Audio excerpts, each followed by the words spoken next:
अस्सलामुअलैकुम स्टूडेंट्स, आज हम पढ़ेंगे स्ट्रक्चर ऑफ बैक्टीरिया। इस लेक्चर के 2 पार्ट्स हैं, तो हम आज पार्ट 1 कवर करेंगे। सबसे पहले हमें ये पता होना चाहिए बैक्टीरिया है क्या। तो बैक्टीरिया क्या है? It is prokaryote, small prokaryotes. या प्रोकैरियोट का क्या मतलब होता है कि जिसका न्यूक्लियस प्रॉपर नहीं होता, मतलब उसमें ये जो आपको ग्रीन ग्रीन नज़र आ रहा है ये न्यूक्लियर मटीरियल है, इसके ऊपर कोई भी न्यूक्लियर मेम्ब्रेन नहीं होती, तो इनको हम प्रोकैरियोट्स बोलते हैं।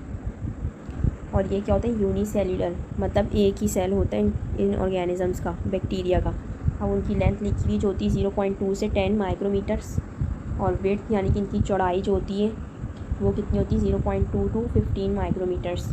तो इसमें आपने 2 बातें याद रखनी है, प्रोकैरियोट्स और यूनिसेल्युलर वाली। मैंने एक वीडियो बनाई थी प्रोकैरियोट्स और यूकैरियोट्स के डिफरेंस की, उसका लिंक मैं आई बटन में डाल दूँगी, तो आप लोग वहाँ से देख लें। अब हम देखेंगे कि बैक्टीरिया के स्ट्रक्चर में कौन कौन से चीज़ें प्रेजेंट होती हैं। सबसे पहले बैक्टीरिया में कुछ स्ट्रक्चर्स ऐसे होते हैं जो तमाम बैक्टीरिया में कॉमन होते हैं, मतलब एक जैसे होते हैं, वो तमाम बैक्टीरिया में प्रेजेंट होते हैं। और कुछ ऐसे होते हैं जो कुछ बैक्टीरिया में होते हैं और कुछ में नहीं होते। तो जो कॉमन स्ट्रक्चर्स हैं उनमें कौन कौन से हैं? Cell wall, plasma membrane, ribosomes, nucleoid, cytoplasm और मीजोसोम्स। हम इन 6 स्ट्रक्चर्स को पहले पार्ट में पढ़ेंगे, और बाकी जो अनकॉमन स्ट्रक्चर्स हैं इनको हम पार्ट 2 में स्टडी करेंगे। अब हमारा पहला स्ट्रक्चर है सेल वॉल। सेल वॉल बनी हुई किसकी होती है? पेप्टाइडोग्लाइकेन की। पेप्टाइड मतलब प्रोटीन या अमाइनो एसिड, और ग्लाइकेन मतलब कार्बोहाइड्रेट। तो कार्बोहाइड्रेट और प्रोटीन से मिलके सेल वॉल बनती है। ये हमारे पास ग्लाइकेन की लेयर्स होती हैं, और ये दोनों ग्लाइकेन की लेयर्स जो हैं आपस में अमाइनो एसिड से जुड़ी होती हैं। तो इस तरह का कुछ स्ट्रक्चर होता है सेल वॉल का, और ये रिजिड होती है, सख्त होती है। इसकी थिकनेस 10 टू 25 नैनोमीटर्स होती है।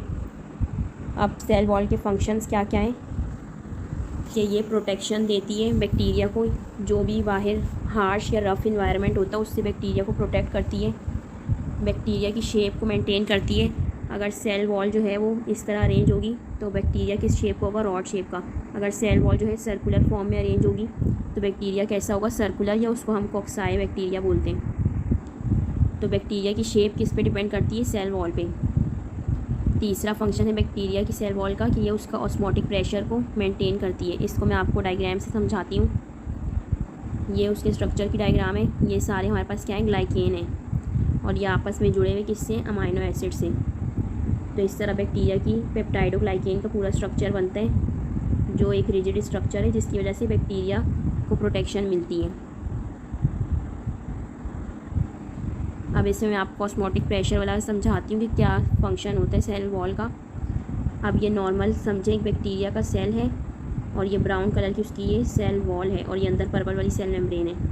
अब बाहर नॉर्मल कंडीशन है बैक्टीरिया की, तो ना ही कोई वाटर का अंदर जाएगा मॉलिक्यूल और ना कोई बाहर आएगा, मतलब नॉर्मल ऑस्मोटिक प्रेशर है। इसमें बैक्टीरिया को किसी चीज़ का कोई ख़तरा नहीं है। अब जैसे ये बैक्टीरिया के एनवायरनमेंट में लो सोडियम क्लोराइड का मतलब सॉल्ट कंसनट्रेशन बाहर कम हो रही है, यानी कि हाइपोटोनिक सॉल्यूशन हो रहा है बैक्टीरिया के एनवायरनमेंट में, तो क्या होगा कि जो वाटर होगा वो अंदर आएगा, बैक्टीरिया सेल के अंदर आएगा, तो बैक्टीरिया स्वेल अप करेगा, उसके अंदर वाटर फिल होता जाएगा तो बैक्टीरिया फूल जाएगा। तो ये भी एक प्रोटेक्टिव मैकेनिज़्म है कि जब भी बैक्टीरिया का हाइपोटोनिक मतलब कम कंसंट्रेशन होती है उसके बाहर, तो वो वाटर को जो है अंदर की तरफ अपने लेता है। और जो दूसरी कंडीशन होती है इसमें बाहर हाइपरटोनिक कंडीशन है। बैक्टीरिया के अगर इन्वायरमेंट हाइपरटोनिक हो गया, उसमें सॉल्ट कंसंट्रेशन ज़्यादा हुई, तो अब क्या होगा कि बैक्टीरिया के अंदर से जितना वाटर होगा वो बाहर निकलना शुरू हो जाएगा। तो ये भी काम सेल वॉल से ही हो रहा है। अब जब बैक्टीरिया से वाटर बाहर निकलना शुरू होगा तो बैक्टीरिया सेल जो है वो श्रिंक होना शुरू हो जाएगा, और बैक्टीरिया से डेथ भी हो सकती है। तो हाइपोटोनिक सॉल्यूशन में तो बैक्टीरिया को ये प्रोटेक्टिव मैकेनिज़्म दे रहा है, लेकिन हाइपरटोनिक में सेल वॉल कोई ख़ास रोल प्ले नहीं करती। इसीलिए जो हम अपनी चीज़ों को नमक लगा के रखते हैं तो उसमें भी कोई मतलब जरासीम नहीं लगते। जैसे हम अचार को भी नमक लगाते हैं तो उसका भी मकसद यही होता है कि कोई भी बैक्टीरिया ग्रो ना कर सके। जब सारा वाटर बैक्टीरिया सेल से बाहर निकल जाएगा तो वो श्रिंक होकर मर जाएगा, वो ना सेल डिवीज़न कर सकता है ना कुछ और ये मैंने पिक्चर इसलिए लगाई कि जिस शेप की बैक्टीरिया की सेल वॉल होगी उसी तरह का बैक्टीरिया की शेप होगी। अभी डिफरेंट शेप्स के बैक्टीरिया हैं यहाँ पे। उसके बाद नेक्स्ट फंक्शन क्या है कि ये ग्रोथ और डिवीज़न ऑफ बैक्टीरिया में भी हेल्प करती है। अगर किसी बैक्टीरिया सेल की हम ये सेल वॉल को रिमूव कर दें या उसको डैमेज कर दें तो कोई बैक्टीरिया ना ग्रो कर सकता है और ना ही वो डिवाइड कर सकेगा, क्योंकि ये उसका एसेंशियल एलिमेंट है, एसेंशियल स्ट्रक्चर है बैक्टीरिया का। इसके बगैर बैक्टीरिया सर्वाइव नहीं कर सकता। और बैक्टीरिया जो है ग्राम पॉजिटिव और बैक्टीरिया की सेल वॉल जो है ग्राम पॉजिटिव और ग्राम नेगेटिव बैक्टीरिया में डिफ्रेंशिएट करने में भी मदद देती है। इसकी मैंने एक अलग से वीडियो बनाई, वो भी आप देख सकते हैं। उसका लिंक भी मैं आई बटन पे डाल दूँगी, तो वहाँ से आप लोग देख सकते हैं डिटेल में कि ग्राम पॉजिटिव बैक्टीरिया को हमने किस तरह डिफ्रेंशिएट किया ग्राम नेगेटिव बैक्टीरिया से उसकी सेल वॉल की बेसिस पे। अब हमारा नेक्स्ट स्ट्रक्चर है सेल मेम्ब्रेन, जिसको हम बोलते हैं सेल मेम्ब्रेन भी या प्लाज्मा मेम्ब्रेन या साइटोप्लाज्मिक मेम्ब्रेन। ये बैक्टीरिया सेल की इनर मोस्ट लेयर होती है। ये बाहर सेल वॉल है और उसके अंदर जो है ये सेल मेम्ब्रेन होती है। तो आउटर क्या है सेल वॉल और इनर क्या है सेल मेम्ब्रेन या साइटोप्लाज्मिक मेम्ब्रेन भी हम इसको बोलते हैं। तो ये उसके बाद जो पॉइंट है उसका क्या होता है, just beneath the cell wall, cell wall के बिल्कुल नीचे ही क्या प्रेजेंट होती है सेल मेम्ब्रेन। इसकी थिकनेस कितनी होती है 7.5 नैनोमीटर और ये किस चीज़ की बनी होती है फॉस्फोलिपिड बाइलेयर की। अब फॉस्फोलिपिड बाइलेयर क्या होता है, ये एक लिपिड लेयर और एक ये, तो दो फॉस्फोलिपिड बाइलेयर फॉर्म में अरेंज होती है हमारी सेल मेम्ब्रेन। और इसके अंदर आप लोग देख सकते हैं कार्बोहाइड्रेट की चेन प्रेजेंट है, ये कुछ प्रोटीन मॉलिक्यूल प्रेजेंट हैं और ये लिपिड। तो यहाँ इसकी कंपोजिशन में क्या लिखा हुआ है 60% प्रोटीन, 30% लिपिड और 10% कार्बोहाइड्रेट्स। तो ये तीनों चीज़ें इसके स्ट्रक्चर में आप डायग्राम में देख लें। उसके बाद है इसके फंक्शंस। ये क्या है सेमी परमिएबल मेम्ब्रेन है। सेमी मतलब हाफ और परमिएबल मतलब कि उसमें से कोई ना कोई चीज़ पास हो सकती है। अब जैसे ये समझे हमारे पास है ये सेल मेम्ब्रेन बैक्टीरिया की।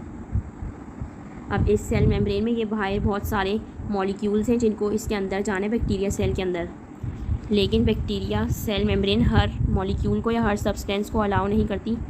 कुछ मॉलिक्यूल्स को अलाउ करती है, जैसे ये ऑक्सीजन गैस है वो सेल के अंदर आ जा सकती है सेल मेम्ब्रेन के ज़रिए। कार्बन डाइऑक्साइड है वो बाहर निकल सकती है सेल मेम्ब्रेन के ज़रिए।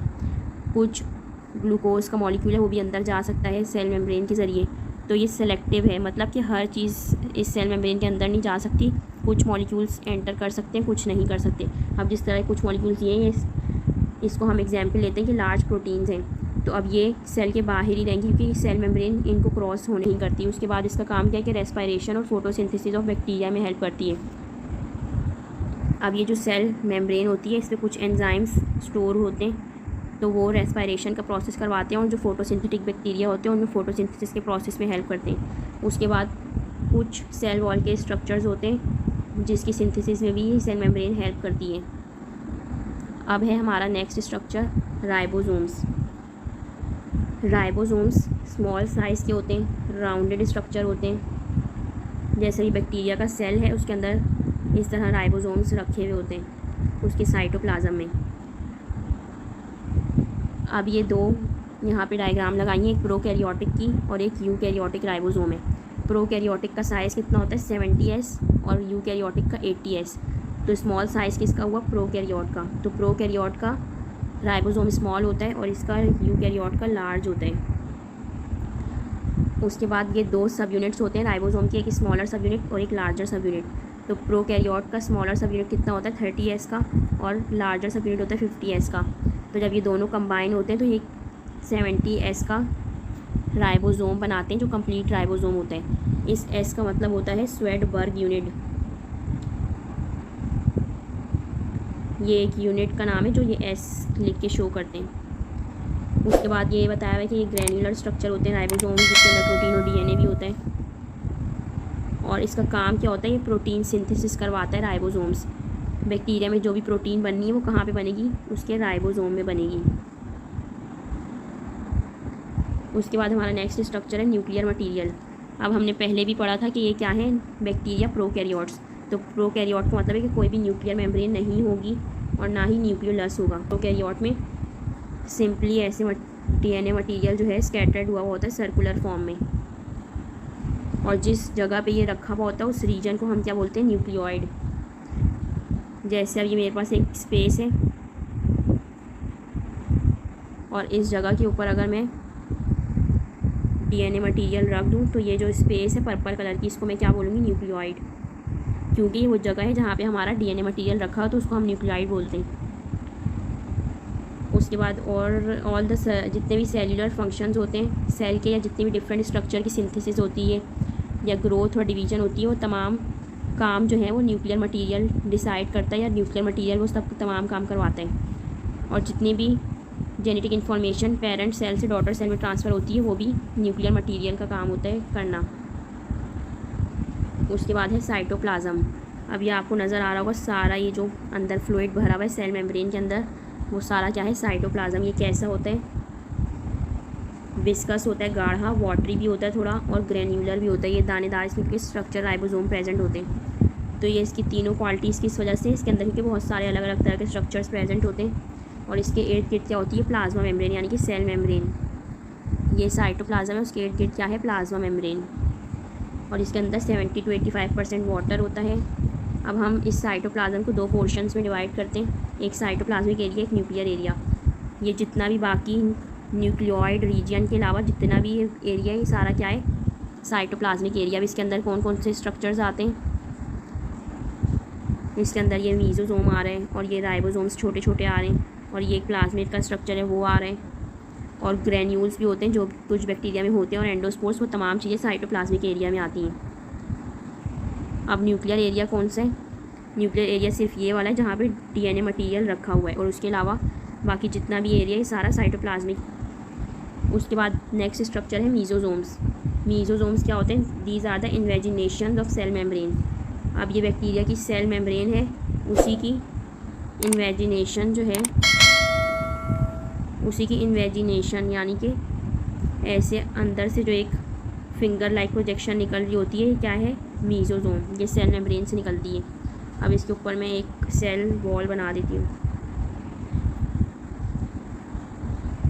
तो मीजोसोम बेसिकली है कि इट इज़ द इन्वेजिनेशन, कि इनसाइड प्रोजेक्शन बन रही है, इनसाइड इन्वेजिनेट हो रही है एक सेल मेम्ब्रेन, तो उससे एक स्ट्रक्चर फॉर्म हो रहा है जिसको हम मीजोसोम बोलते हैं। ये कैसा, इरेगुलर इन शेप है, यहाँ पे आप देख सकते हैं। उसके बाद है they help in DNA replication और सेल डिवीजन। इसका काम क्या है कि ये सेल डिवीजन में भी हेल्प करवाती है, और डीएनए जब रेप्लिकेट हो रहा होता है बैक्टीरिया को, उसमें भी हेल्प करवाती है। और एक और काम इसका क्या है कि जो भी एंजाइम्स स्टोर हुए होते हैं प्लाज्मा मेम्ब्रेन में यानी सेल मेम्ब्रेन में, उसको भी रिलीज़ करवा के साइटोप्लाज्म में लेके जाती है। अब जैसे इस डायग्राम से मैं समझाऊँ तो यहाँ से जैसे सेल मेम्ब्रेन जो ये येलो कलर की, इसमें जो भी एंजाइम्स बन रही हैं पर्पल कलर के डॉट्स में डाल रही हूँ। तो जब ये इस मीजोसोम के ज़रिए अंदर साइटोप्लाज्म में जा रहे हैं तो मीजोसोम क्या करवा रहा है, ट्रांसपोर्ट करवा रहा है कुछ एंजाइम्स की। अब इसी तरह इस डायग्राम में दिखाऊँ तो ये सेल मेम्ब्रेन है, इधर से कुछ एंजाइम्स बन रहे हैं सब यहाँ येलो कलर के।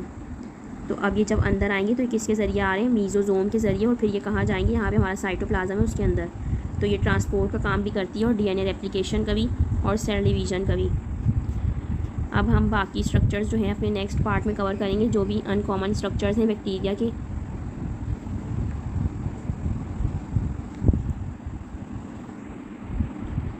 अगर आपको इससे रिलेटेड कोई भी क्वेश्चन हो, जो आपको बात समझ ना आई हो, तो आप वो पूछ सकते हैं। बाकी आज के लिए इतना ही, तब तक के लिए अल्लाह हाफिज़।